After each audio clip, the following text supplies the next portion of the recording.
Oh, Mr. Egg. Oh, you're coming through quite well. Yeah, so you haven't been on a crossband for a while. No. No, I thought I'd give it a try and see how it works with this. So I prefer to come up with a proper mission setup. I mean, this telephone business and all the rest just isn't quite the real mission. No, it isn't really, is it? No. No, it leaves a bit to be desired. Yeah, I mean, it's much more fun to come on with a big station with all the missions running and all the proper things like how I used to like doing crossband, because if you don't really own a proper QTH to do that, it makes it rather difficult. That's right, yes, it does put a much harder to do. So all your sievers have popped? Sorry? All your sievers have popped?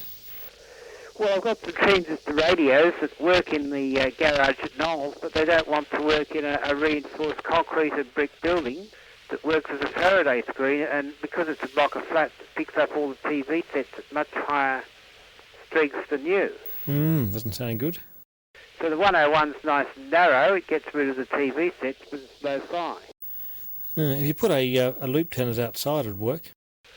Yeah, it would, but I haven't got one for that. So a noisy pot on this equalising device here. Yeah, because there's lots of things to get organised.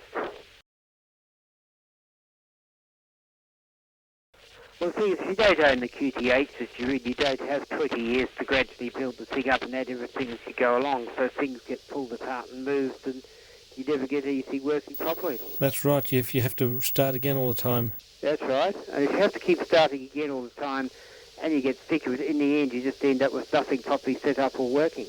Yeah. It's bad, isn't it? Yeah. So any interesting technical things you've been doing? Technical things? Well, not that much, but I've sort of been trying to get a few things going when I get the time. Right. But if I could put some of the big misses and things together eventually, that would be good. I suppose they're still in storage.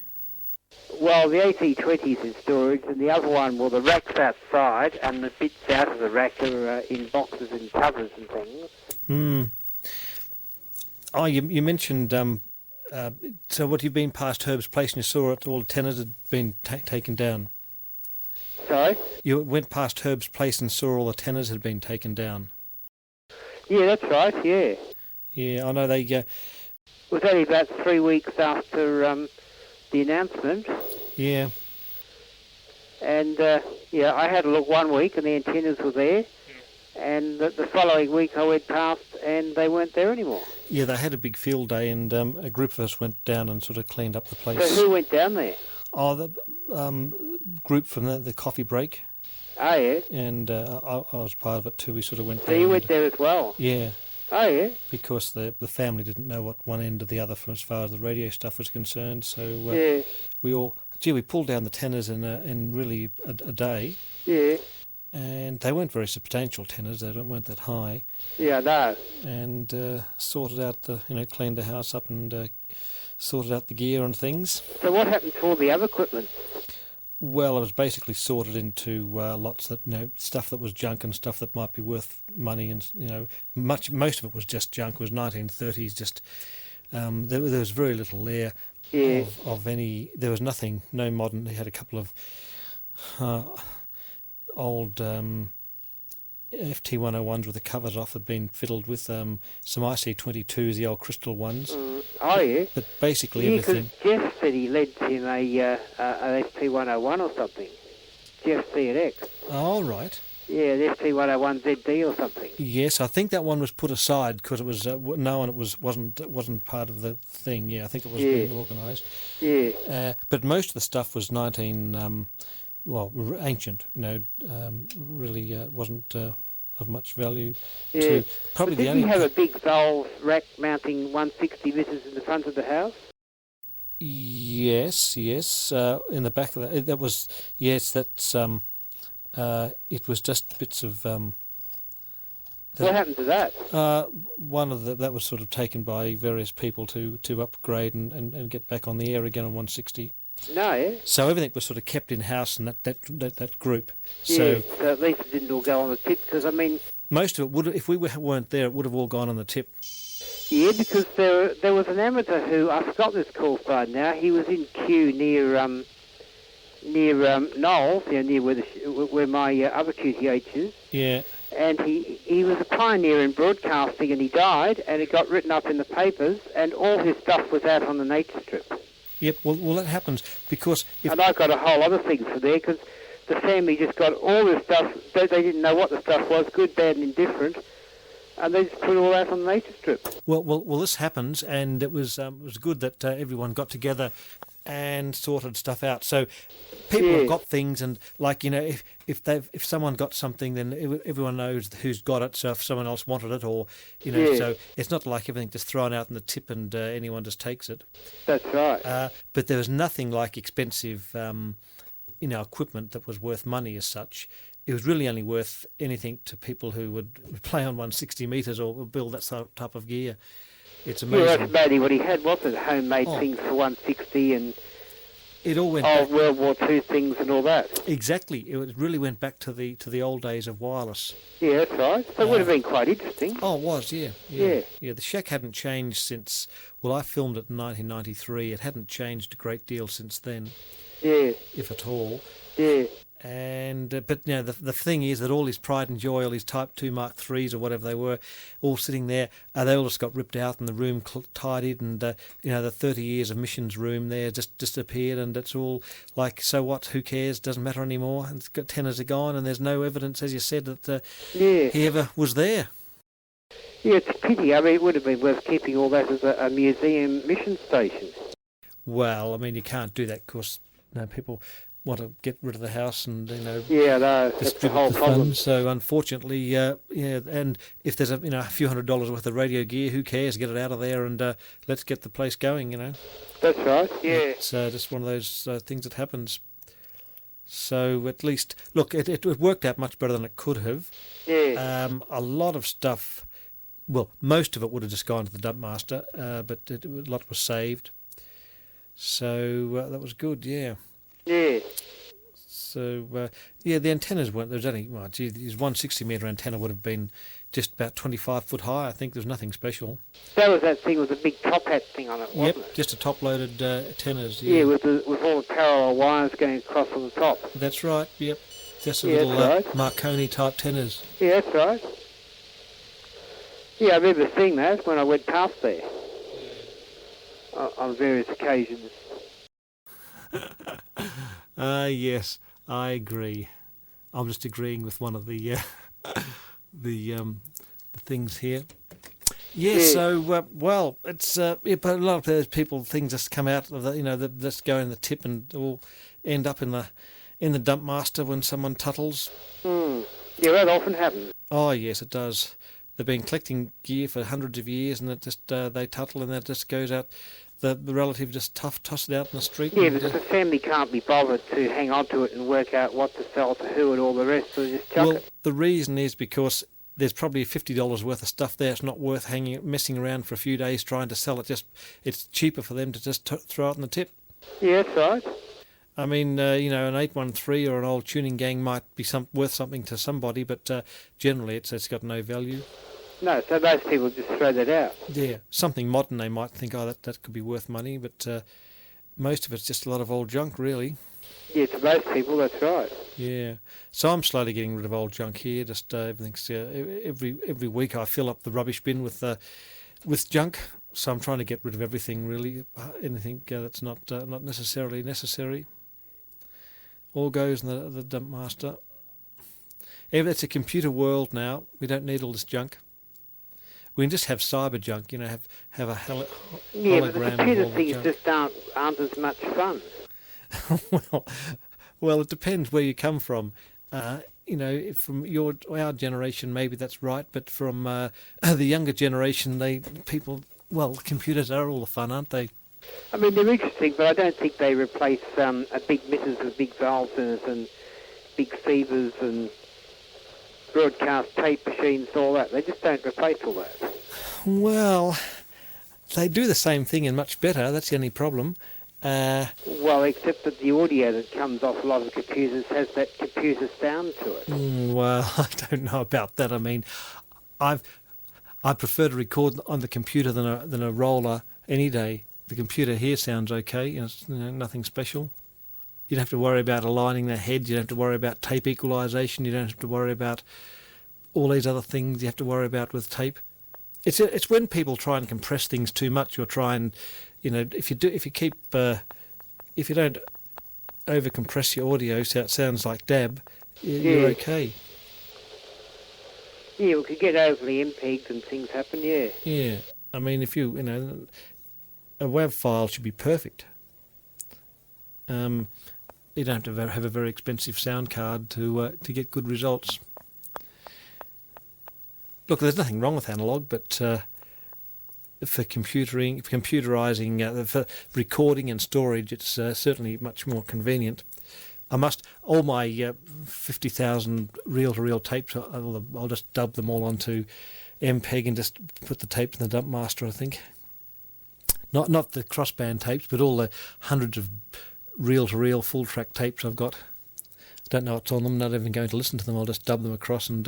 some of them might come in handy. Oh yeah, but the material might be interesting, but the tapes themselves aren't that... They're all wrecked anyhow, they've all got dropouts and things. I haven't... The odd time I've wanted to record something on tape, most of my tapes are stuffed. I've only got a few tapes that are any good. So, yes... So it's certainly a computer world. Computer-driven world.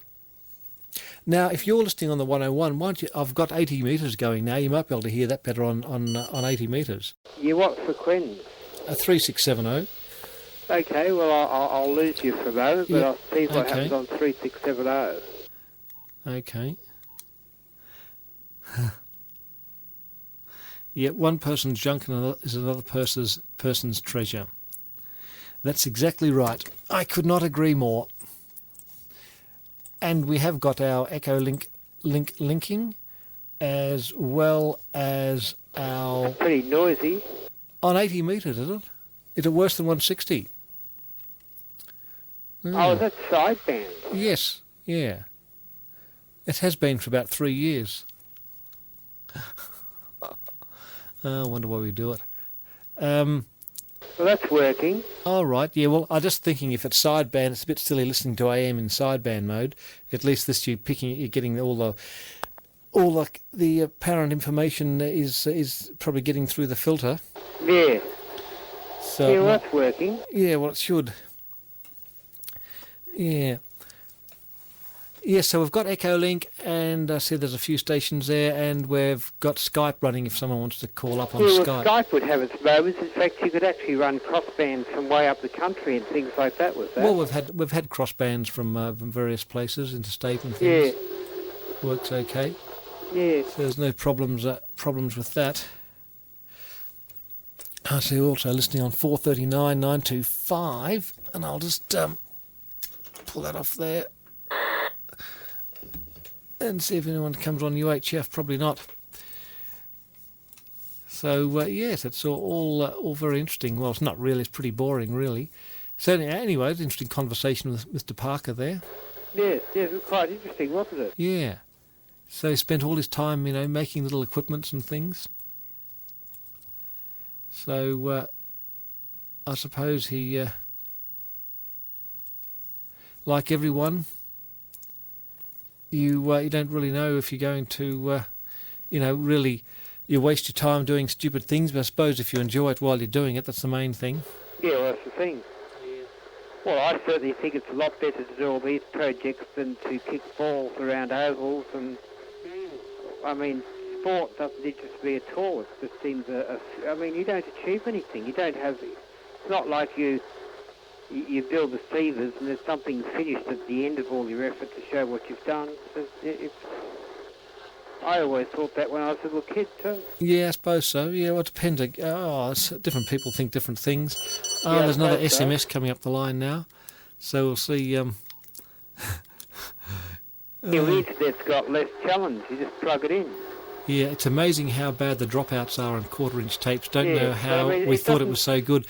I fully agree.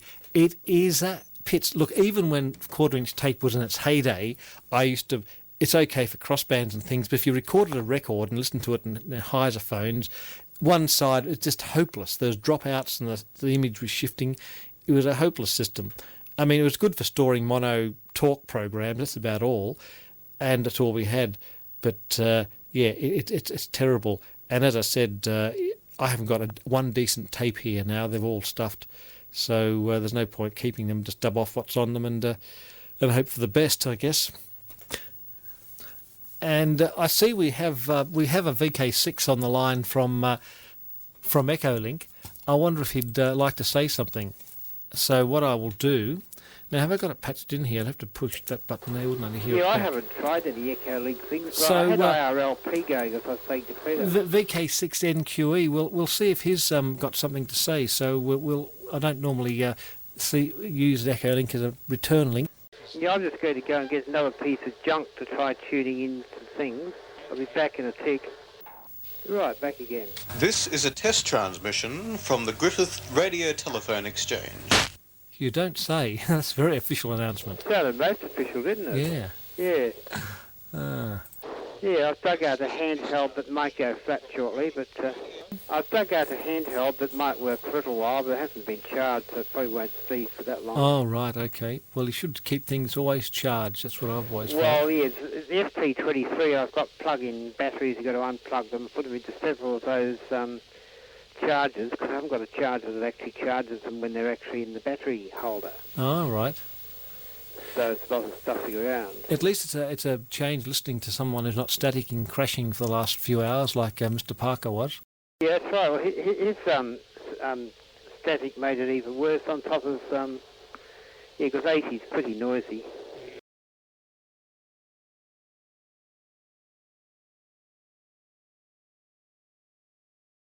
Yeah, oh, well, it's all to the good. Yeah, it's been quite a good experiment, even though we didn't talk about anything of any real consequence. I suppose the discussion about the late J.O. was interesting. Yeah, well, yeah. When we were doing the junk, I was thinking of you. You would have liked a lot of... you would have certainly have grabbed all the stuff you could, but, I mean, you probably don't need come along much. If I'd known it was on and I'd been invited, yeah. Yeah, I was a select invitation group. So who worked all that out? Oh, one of the members of the coffee break. Ah, yeah. So, yeah. But there wasn't... And it's, you know the junk you see at the ham fest that no one ever buys? Old valves and meters and cracked switches and things like that. It was all that type of stuff. Oh, yeah. Well, there might have been a few things you could use to make a homemade ATU or... some bits to make something work. Yeah, but you've already got all these bits like that in the dump master, haven't you? Oh, not the dump master should be in the up for storage department. Yeah, well, that's the trouble, because they're not that accessible. So when I want to build something, I have to get them again. So all that stuff now basically would be worth nothing, wouldn't it? Well, because you got it 30 years ago. Now it's been in storage for so long, and its value has just diminished. Yeah, well, some of the things I've got newer things for, yeah. Oh, right, okay. Oh, well, that's all to the good. So what missions are you listening on now, 80 or 160? I'm listening on 2 with the handheld. On 2? Well, see, we're going out on 160, 80 and 2 metres. So yeah, that's all very I've good. got 80 in the background on the 101. Yeah. Unfortunately, when we were speaking to Mr. Parker, all our listeners interstate and the inland and the Itherlands wouldn't have been able to pick up the 80-metre service. Of course, he was on low power. But it's pretty staticky and pretty noisy tonight. I don't know if anyone would be listening on 80 anyhow. It was terribly noisy. It's one of the worst nights we've had for quite some time. Did you get any storm damage in the big storm? Yeah, it was a spectacular storm, wasn't it? But then there were some storms like that last year too. Yeah, well, here it wasn't that big, actually. It was just a bit of just rain for 3 days, but we didn't get any damage here. But no, that's right. But when I went around some of the streets, there are a few places I saw where trees had blown over. Yeah, a tree blew down here over the railway line. Yeah. Disrupted everything. Yeah, and I believe some trees blew down in Barkers Road. Oh, right. About halfway between this QTH and the East Q Mrs. site. Oh, right. But there was no actual storm damage to any of the things immediately concerning me, put it that way. No, we had a bit of wind, but it was not super windy or anything like that. It was it wasn't all that bad. No, there was just floods everywhere in some of the places. Yeah. Yeah, so it was just continuous rain, the whole month's rain in one Yeah. night. Oh, I suppose there won't be a drought anymore now, so we can get rid of all the water restrictions. Oh no, they're going to keep the water restrictions on. They want to control the water. No more washing your concrete or washing your car. You've got to watch that water. Well, that's right. So I never wash cars anyway. I mean, I've never washed my car since I got it. I've never washed my car either. It's still got dirt from the Simpson Desert 20 years ago. That's right. Oh, well, that's good, yes. What a waste pouring water on a car. That's right. Well, I would have thought the rain would do a good enough job. Well, particularly those, that 3 days of rain. It's the way to do it. You can just drive your car down to Brighton and just drive down the boat ramp into the sea and just dip it into the water and wash it like that.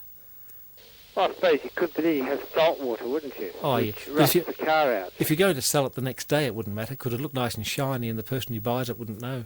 That's right, and he'd notice later on when holes appeared in it. Well, actually, if you buy cars that belong to people that live in suburbs like Brighton and whatever, you find that actually happens to them anyway because they've been close to the salty atmosphere anyway. That's very true, yeah. Yeah, lots of salt air.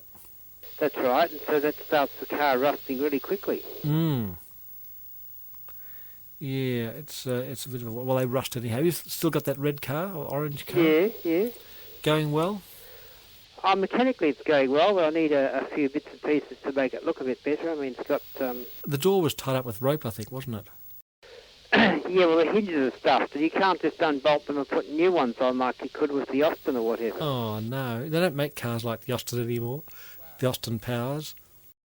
Yeah, but you know how the older cars you could unscrew the hinges and go to the wreckers and just get a new set and screw them on because there were 4 screws on the door and 4 screws in the car? Yeah. Well, now they just weld the hinges permanently into the body, unless you've got a special machine to push the pin out and put a new one in.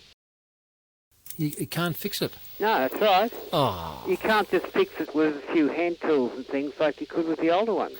Oh, it's terrible, isn't it? And your car's quite old anyhow. The new ones must be totally unfixable. Yeah, they're even worse. And all computers, you probably took the door off, the computer might wreck. That's right. With a modern one, that would happen, wouldn't it? The computer would probably sense a door fault and then the whole car wouldn't work. The airbags would pop. Because if you had side airbags in the door, I suppose you couldn't take the door off because it would be wired to the rest of the control system.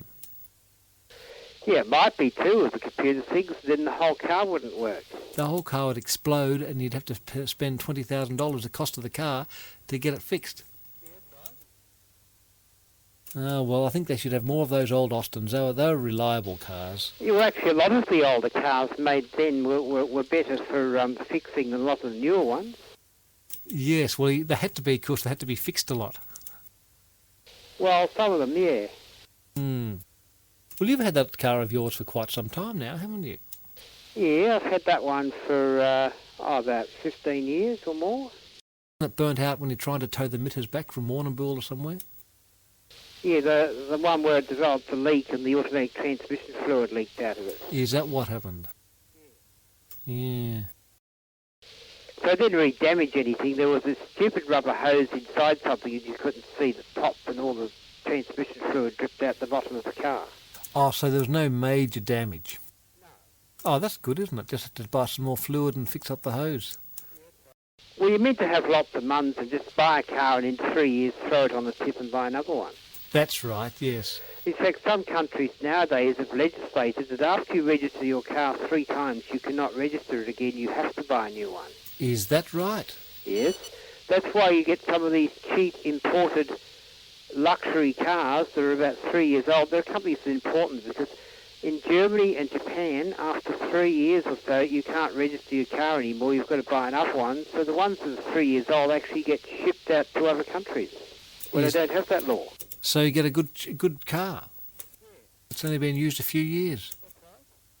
I guess they do that to keep their production up, so people have to keep making new cars, even though cars can last 20 or 30 years or more. Yeah, I'm sure that's the real reason. I mean, their argument's safety, but that's a load of rubbish. Oh, of course it is. Yes, they just want people to buy a new car every day. In fact, I was looking around There's not many old cars on the road now. They're all nice, shiny new ones with buffy bumper bars and unbuffy bumper bars and things. Yeah, that's right. The bumper bars that don't do anything because they're made out of plastic. Yeah, I mean, I was thinking my car's is the oldest car I've ever had now. It's 20 years old.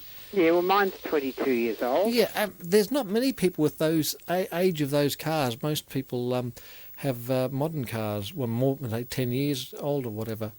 Yeah, I just don't have the funds to buy a more modern car. Well, that's it. And even if you do, it's a bit silly having to buy a new car that gets scratched and bashed in the supermarket.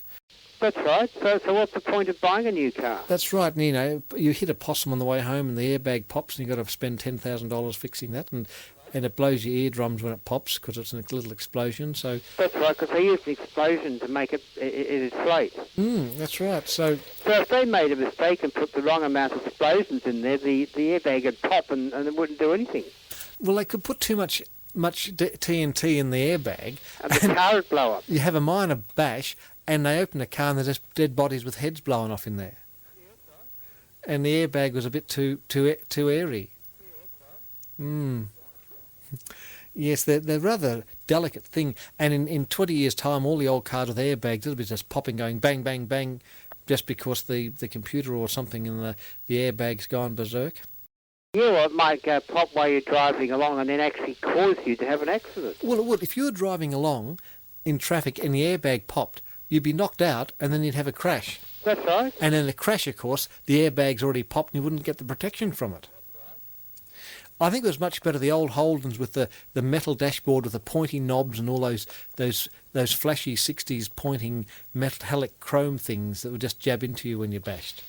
Well, all the cars used to have that. The American ones and the Valiants and the Fords, and they had solid metal dashboards, but they were good because you could drill holes in them and screw brackets on to bolt radios in and everything, and they had the powerful shelf you could put a C42 on.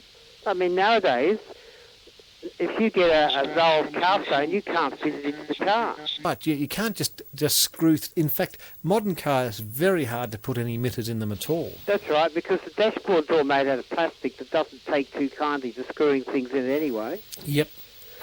And you can't find a good earth point. The dashboard's all falling apart with my car because the ultraviolet has gone through and all the plastic panels and things just go into stuff that shatters like glass when you tap it lightly. Oh, it's all in the sun. All the ultraviolet has affected the thing. Yeah, so mine used to have a console in the middle. Well, now it doesn't. It's just all shattered. Oh, it's just a terribly bad situation, isn't it? Yeah. Now, if it was properly made out of metal, like I think it all should be, like in the older cars, then that wouldn't happen. But it probably wouldn't pass the safety crash test there because the Department of Crown Lands and Safety or someone would say it was too dangerous if it was properly made. Yeah. There's a SMS here. I've lost it. Someone sent a message about they should do the same with the operators too. The radios, I suppose, at 3 years and throw them out or something. Anyway, yes, the modern cars, airbags exploding, the computer popping, of course, that's the other thing. Yeah, when the computer's pop, you've got to pay $1,000 to have it made to work again. Yep. And flying by wire, of course, you turn the steering wheel, it's just a computerised database. And it. Well, what happens when something goes wrong with the electrics and it completely dies when you're going at 100k? Well, I suppose I could say that the steering rod could break too, so being electronic doesn't make much difference. Yeah, but the steering rod is far more reliable than a servo motor linked up through a computer that's going to crash every time you look at it. Yeah, and what if the battery shorts and all the electrics dies suddenly when you're going fast, or the battery lead falls off or something, the car just has to crash all because there was a fuse blew. If you're going fast and you had a total electric failure, like the battery wire fell out and shorted to ground, and the alternator popped its diode, of course that happened, you'd have no voltage, so the computer wouldn't work, and where would you steer? Would it just be like turning so if there was then a bend coming up with a cliff, well, you'd be killed. And you put your foot in your brake, and that's servo controlled too. So the brake wouldn't work either. It's a worry. I mean, aeroplanes do it, don't they? They're basic. I think they've got a few major... Well, they have 4 or 5 or 6 of everything in parallel with a thing to tally which is right and make sure it does the right thing. But you see, some of these four-wheel drives with the electric motors to make the windows go up and down drown people, because people go and drive across a ford or something and it slips into where the water's a bit too deep, and then the water gets in and the electrics fail, and then they can't open the windows, and then they can't open the door, and of course when the car fills right up with water so you could open the door, well, you've already drowned. That's a worry, isn't it? And of course it's got bulletproof glass, so you can't smash the window with your high heel shoes. That's right. So unless you've got a big sledgehammer. So the thing is, keep a sledgehammer or a wrench in the car to smash the window if you get stuck. That's right. Because quite a few people have actually been drowned by that, apparently. And another thing is, you could be driving along and you use emitters, or someone rings up on the phone, interferes with the computer, and it just turns left or right, or anything could go Oh, well, wrong. then that's your penalty for using a phone while driving. It's illegal, so I suppose they don't worry. Well, what if someone else in the car is using the phone, not the driver? Yeah, I know. That's a illegal. bit of a problem, isn't it? Yes. Yep. And some of those computer things, because I remember I was in a car with the Lester. We rented this car from Budget, and we put a 2-metre rig in there. It was only a 10-watt one, and every time you hit the button, the computer died and the whole car just died. And when you took your finger off the button, the car worked again, and when you tried to say anything, the car died. And of course they want to control cars as well, and be able to, if police don't like you, they can just go to the computer database, type in the registration number, and the car stops and won't go anywhere. That's right. So that's good, isn't it? Yeah. And So if you had a corrupt policeman who didn't like you, just because he didn't like you and you'd done nothing wrong, he could just stuff you up. Yep. And it's like it's not like the world's becoming like Big Brother with all these cameras everywhere. Well, Everywhere we're you getting go. like that anyway. It's like 1984 or whatever it was. 1984 is nothing compared to what when you walk through the city now. You're on a camera at the stations. You're at the camera. That's right. When you're in a taxi, you're on a camera. That's right. I mean, it's just like 1984, and Big Brother and the Ministry of Truth are just working against us. Yeah, except it's like that 1,000 times over. Well, it's much worse because, there's so much database they can control information as well. And it's a worry. I don't think. And when you walk around with your mobile phone, because it knows which tower it's closest to, they can keep tags on. You know how they have those bracelets they put on prisoners so they don't have to go to jail? Yeah. Well, you don't need a tag. Just have a mobile phone and leave it on, and you've got a tag to say where you're going anyway. Well, that's right. The mobile phone basically is a pretty good tracking device. Yeah, that's right. You don't Because need with the anything else. towers, they can work out where you are fairly closely. Yeah, it's a worry, all right, isn't it? Yeah. So really, all those things that they were predicting in those films are actually coming true. Well, they certainly are. Yeah. Yeah, it's I a mean, I worry. liked it when it was 5-valve radios and 62 sets and all that in some ways, because then you didn't have all these things like that. No, and cameras are too expensive just to stick it on walls everywhere just to spy on That's people. right, because the only cameras were studio cameras that cost the price of a whole suburban block. I mean, those Marconi cameras and things cost something like the price of a whole suburban block each when the TV stations bought them back then. Can you imagine a high school getting a Marconi camera put in the toilets to make sure people aren't smoking? The budget of the school Well, it would... cost the price of a suburban block, no. Yeah. Whereas nowadays you could buy brand new cameras for $50, those little spy cameras. Yeah. I was reading a funny SMS here that we better not read out over air. What about cameras in toilets? Well, actually, somewhere got into trouble for having cameras in toilets and then It was recording Caulfield what High. they got, and then they were selling it to some porn site or something, and they got Is that right? tarnished for it. Yeah. I know. I think Caulfield High had toilet cameras for drug busting or something. But Oh, yeah, but you wonder what else they would use it for too. well, that's right. You never know who's on the other end, and they could sell the vision. They Or could sell the video, or could be used for blackmail or anything. Yeah, that's right. Yeah, it's and there's web cameras everywhere too. I mean, we're really just a wide society. Everyone's on camera, That's right. and not to mention the spy satellites spying on us. Yeah, well, some of them can get fairly good resolution through the optics they have and see what you're doing on the ground just about, can't they? Yeah, but we really don't need them now. Of course, the land-based cameras are bad enough. Yeah, that's right. And also the Cold War's over, so it's not so important. Yeah, so and they've got cameras that can detect movement and detect who's walking through, and they can put the details of your face. So every time you walk past a spy camera, it detects, and at police headquarters it rings a bell and says the Egg's walking down the street. Yeah, because they've got facial recognition and all this software. So you feed it through a video card into a computer and it'll detect whoever it is. And when you're driving on the freeway, you're on the camera for the Road Traffic Authority. Yeah, for the CityLink. CityLink, yep. So they can tell if you're doing anything wrong or in the wrong lane, driving up the wrong side of the road. You wouldn't really be able to buy your new motorbike and see how fast it goes and wind it up to 200 k's just for 30 seconds to slow it down anymore like you used to be able to get away with it. No, we live in a spy world. It's a bit of a worry. Everyone's controlling us. Down the phone lines, up the power lines. That's what BPL is going to be for, just for controlling people. Yeah, I wonder if they'll still get it or what will happen with that. Haven't heard much about it for a while. I hope it dies a death. Yeah, I heard some developments that it was looking like it might die a death because some legislation had been put into play in various places around the world that if it caused any interference to any service whatsoever, it had to be shut down.